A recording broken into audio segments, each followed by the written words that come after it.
Guys, welcome to life technica channel. So after so long मैं आज एक lecture video लेके आई हूँ जो सॉइल प्रोफाइल के बेसिस पे होगी। एंड जो सॉइल प्रोफाइल है वो एक बेस होता है फॉर सॉइल साइंस। ओके, जो एक बेसिक्स चीज़ें जो आपको पता होनी चाहिए इन सॉइल साइंस वो होती हैं soil profile and soil structures. वो लीडिंग फॉरवर्ड मैं आगे आपको उसके बारे में भी इंफॉर्मेशन दूंगी। फर्स्ट हम प्रोफाइल पढ़ते हैं, ठीक है। First will be learning about the definition. So soil profile, a vertical section of the soil through all it's Horizons and extending into the parent material and the individual layers are regarded as horizons. Vertical section is जब आप upward से downward आते हैं, okay, वो एक vertical section हो गया। and from left to right it is horizontal, okay.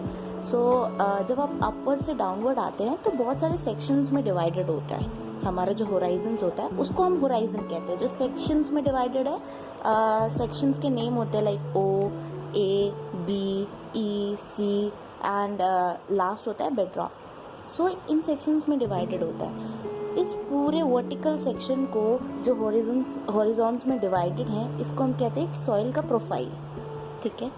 अब मैं बताती हूँ ग्रुपिंग होती है हमारी। फर्स्ट हमारी आप ऐसे याद करना ओ, A, B and C Horizons, ठीक है। इसमें एक ई भी होता है जो इन बिटवीन होता है ए के, तो मैं आपको आगे इम्पोर्टेंट बताती हूँ। First is O horizon. O horizon, इसका नाम ओ होराइजन क्यों पड़ा? बिकॉज यहाँ पे क्या होता है, ऑर्गेनिक मैटर ज़्यादा प्रेजेंट होता है। सो आपको पता होगा एरेबल सॉइल्स होती हैं कुछ और नॉन एरेबल सॉइल्स होती है। जो एरेबल सॉइल्स होती हैं उसमें ये एब्सेंट होता है। एरेबल सॉइल्स वो होती हैं जो बेसिकली जिनमें कल्टीवेशन प्रोसेसेस होती हैं और उसमें टिलेज ऑपरेशंस होती हैं। तो टिलेज ऑपरेशंस के चक्कर में क्या होता है, टिलेज ऑपरेशंस होती रहती है तो हमारी ऑर्गेनिक मैटर हट जाता है। सो ये बेसिकली उसमें एब्सेंट होती है। और एक तरीके की होती है soil virgin soils. Virgin soils वो होती है जिसमें टिलेज ऑपरेशंस नहीं होते। तो ये टिलेज ऑपरेशंस जिसमें नहीं होते ये उसमें प्रेजेंट होता है। लाइक आप फॉरेस्ट एरियाज़ में देखते होगे वहाँ पर ज़्यादा टिलेज ऑपरेशंस नहीं होते, तो वहाँ पर आपको ओ होराइजन देखने को मिल जाएगा। एज एन ऑर्गेनिक मैटर वहाँ पे प्रेजेंट होता है द टॉप मोस्ट लेयर, ठीक है। It is generally found in forest areas, okay, and it is present above mineral soils, okay. Such O horizons is visible in virgin soil and absent in arable soils. ये point मैंने आपको clear कर दिया, हो गया।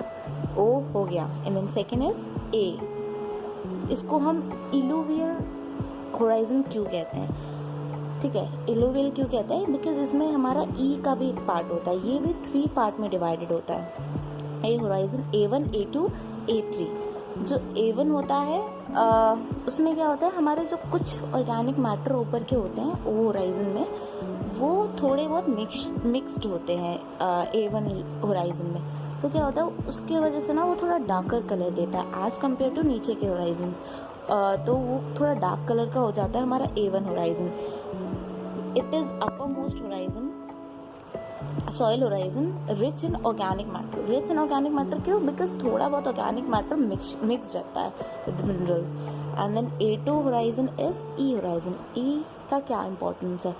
ई हम इसमें इसलिए कहते हैं बिकॉज यहाँ पर सबसे ज़्यादा हमारी इलोविएशन प्रोसेस होती है। इलोविएशन क्या होता है? अब इलोविएशन वो होता है जहाँ पर हमारी जो सॉल्स होते हैं जो बेसिकली क्ले और या फिर आयरन एंड एल्युमिनियम ऑक्साइड्स होते हैं वो यहाँ से लीच आउट होते हैं, वॉशिंग आउट होते हैं, नीचे जाते हैं। मीन्स वॉशिंग आउट, जहाँ के प्रोसेस ऊपर से नीचे जा रहा है वो इलोविएशन प्रोसेस में होता है, ठीक है। मीन्स वहाँ से जो हमारी सॉल्स होती है वो नीचे जा रही है, ठीक है। एंड तभी इस होराइजन को हम ई होराइजन भी कहते हैं, A2 भी कहते हैं, ई होराइजन भी कहते हैं, बिकॉज यहाँ पे सबसे ज़्यादा मैक्सिमम इलुविएशन प्रोसेस होती है। अब आपके पास ये होगा कि इलुविएशन और एक प्रोसेस होती है illuviation, that is illuviation and illuviation. Illuviation में क्या करते हैं हम ऐसे याद रखेंगे कि ई जैसे ABCDE, ई पहले आ रहा है, ई पहले आ रहा है मीन्स वो ए होराइजन में होगा। ए होराइजन में हमारा ई होगा। एलिवेशन प्रोसेस ए होराइजन में होगा, ओके। एंड जो हमारा इलुविएशन प्रोसेस है वो बेसिकली बी होराइजन में होगा, बिकॉज वो बाद में आ रहा है, आई ए पहले आ रहा है तो ई होगा, बी बाद में आ रहा है तो उसमें आई हो गया, इलुविएशन, वो हो गया एलोविएशन, ठीक है। एंड थर्ड इज A3, और उसको हम ए बी होराइजन भी कहते हैं या आप ई बी होराइजन कह लें। It is a transition horizon between A E and B. ये क्या होता है, समवॉट प्रेजेंट होता है, समवॉट प्रेजेंट नहीं होता, इतना मैटर नहीं करता, समटाइम्स प्रेजेंट है समटाइम्स नहीं है, ठीक है। नेक्स्ट इज बी होराइजन, जिसको हम illuviation, that is ILLU, illuviation कहते हैं, ठीक है।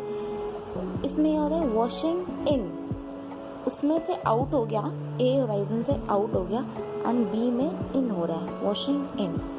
वॉशिंग इन इज आके एक्यूमुलेट हो रहा है, जो हमारा सॉल्ट ऊपर से लीच आउट हुआ वो आके हमारा एक्यूमुलेट हो रहा है इन दिस होराइजन, ठीक है। मैक्सिमम एक्यूमुलेशन होता है आयरन एंड एल्यूमिनियम ऑक्साइड्स का एंड सिलिकेट क्लेज का, ठीक है। यहाँ पे क्या होता है, एरिड सॉइल, एरिड जोन्स में जो हमारे CaCO3 एंड CaSO4 सॉल्ट्स आके डिपॉजिट हो जाते हैं इसमें, और हम क्या बोलते हैं, बी होराइजन को सब सॉइल कहते हैं, ठीक है। बी होराइजन को हम सब सॉइल कहते हैं, और यहाँ पर जो टिलेज ऑपरेशंस होते हैं वो नहीं हो पाते, बिकॉज वो सब सॉइल नीचे हो जाते हैं। तो टिलेज ऑपरेशन इफ़ वो एरेबल सॉइल है तो वो ए लेयर में ही होती है, ए हमारी होराइजन है उसमें होती है, बी तक नहीं होती, ठीक है। And third and then is C horizon. C horizon basically, अब मैं आपको कुछ टर्म्स बता देती हूँ। सी सोलम, सोलम क्या होता है, ए एंड बी होराइजन को मिला के हम सोलम कहते हैं। तो उसके बाद उन दोनों को मिला के जो नीचे होराइजन होता है वो होता है सी होराइजन, जो बेसिकली पेरेंट मटेरियल होते हैं, वो बड़े बड़े अनकॉन्सोलिडेटेड मटेरियल्स होते हैं उसमें, सी होराइजन में। तो वो थोड़ा बेड रॉक की तरफ आ जाता है, बिकॉज सी के बाद हमारा आ गया बेड रॉक, ठीक है। और यहाँ पर सबसे कम लीस्ट वेदरिंग होती है, यहाँ पे प्रोसेस जो वेदरिंग का होता है वो बहुत कम होता है, और यहाँ पर हमारी एक्यूमुलेशन होती है कैल्शियम मैग्नीशियम कार्बोनेट्स की एंड सीमेंटेशन।